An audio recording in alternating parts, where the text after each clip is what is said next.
This is a story I do not often tell. I promise, sincerely, that this has scarred me for life, and although I have looked into psychological explanations for what I heard and natural explanations for what occurred, they remain unsatisfactory.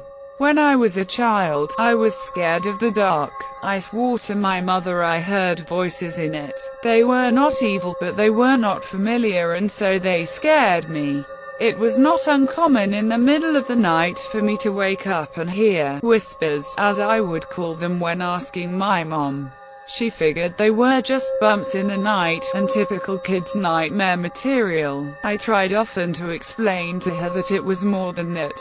That they sounded different from one another the way people's voices do. On some nights I would get so scared from these whispers that I would sleep in my mom's bed with her.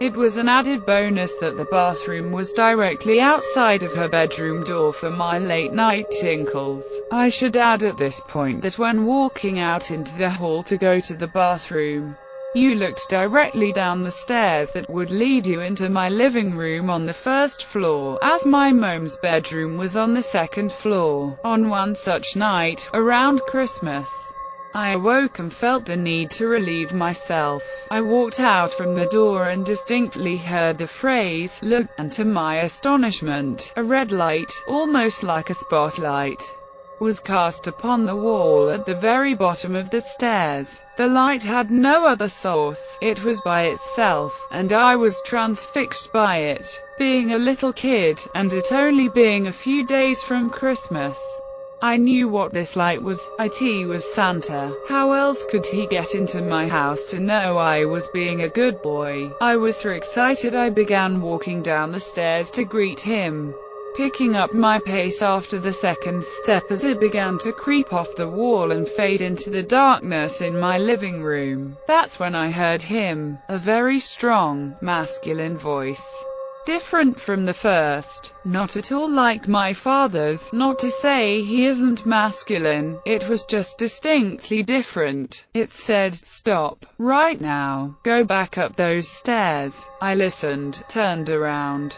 And what happened next I am not sure I would believe if someone had told me this same story. After reaching the top of the stairs, I heard a very loud crash that sent me running back to my mother's bed, where I jumped straight under the covers and stayed there the whole night. When we awoke the next morning, the poinsettia lights, little Christmas flower lights that glowed red, my mother had put on the railing down the stairs, were pulled straight down to the bottom of the stairs. Some broken from what seemed like a forceful tear, laying in a single pile. The dry sink in my living room had fallen from the wall. My mother could not explain it. My father was worried we had been the victims of a home invasion. My sister was crying. There was nothing missing. Nobody had broken in. There did not seem to be any reason this had happened. And then I saw it, and I kept quiet about it because I was so afraid that I could not force words out of my mouth. On the edge of the wooden dry sink, which had been facing up, were 3 indentations where the finish on the wood had been worn, almost as if in a forceful grip. Something down there had grabbed it and threw it down. That was what the bang was. I was mortified.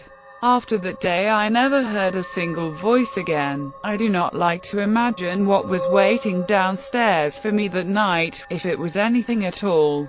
But I can tell you that the reality was that something had physically acted upon 2 things in my house near the bottom of that stairwell. After this, I had never heard another whisper again. Which is sad, because in some ways I would have liked to thank the man, masculine energy, that had stopped me from going down those stairs. This happened